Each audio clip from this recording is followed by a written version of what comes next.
موجود ہے، اپنے ہونے میں کسی کا محتاج نہیں، ازلی اور ابدی ہے، اس طرح کسی اور کو مان لینا، یا جس طرح اللہ عبادت کا مستحق ہے اس کے علاوہ کسی اور کو عبادت کا مستحق ماننا، کسی کو معبود سمجھ کر اس کی عبادت کرنا، جو بندہ یہ دو چیزیں کسی میں مان لے، یقین کر لے، وہ بندہ مشرک ہوتا ہے۔ اس کے علاوہ اللہ تبارک و تعالیٰ کی صفات جو ہیں وہ مخلوق میں ظاہر ہوتی ہیں۔ ٹاپک نہیں، ورنہ اس میں بولتا لمبی بات کرتا۔ اللہ تبارک و تعالیٰ نے مخلوق میں اپنی صفات کا اظہار فرمایا ہے، اور مخلوق کو جو بھی رب نے دیا ہے، ساری مخلوق اپنے ان تمام عہدوں اور تمام منصب اور تمام قسم کی شانوں میں رکھنے میں اللہ کے محتاج ہیں۔ اللہ اپنی کسی شان رکھنے میں کسی کا محتاج نہیں ہے۔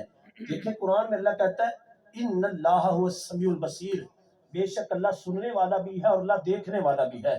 ان اللہ بالناس لرؤوف الرحیم، بے شک اللہ رؤوف بھی ہے اور رحیم بھی ہے۔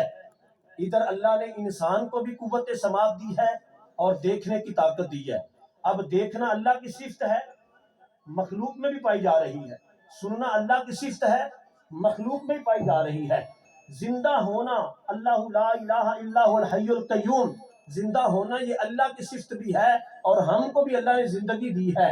زندہ ہونا، کلام کرنا، ارادہ رکھنا، قوت رکھنا، یہ ساری صفتیں اللہ کی ہیں، لیکن اللہ کی عطا سے بندوں میں بھی پائی جا رہی ہیں۔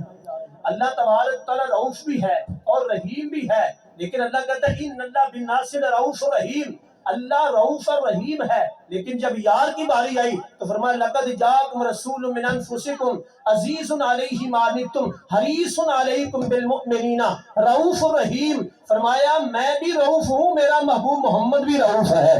فرمایا میں بھی رحیم ہوں، میرا محبوب محمد بھی رحیم ہے۔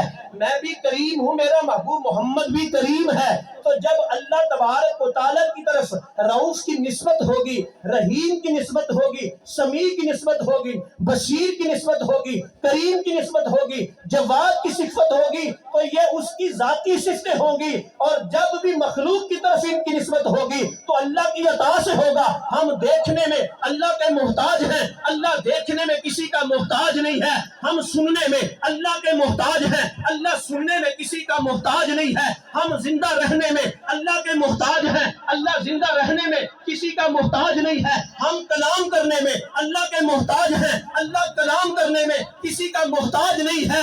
ہم زندہ رہنے میں اللہ کے محتاج اور اللہ کسی کا محتاج نہیں۔ اسی طرح ارادہ رکھنا اللہ کی صفت ہے، ہم ارادہ رکھتے ہیں تو اللہ کے محتاج ہو کے اللہ نے ہمیں قوت ارادہ عطا فرمائی ہے۔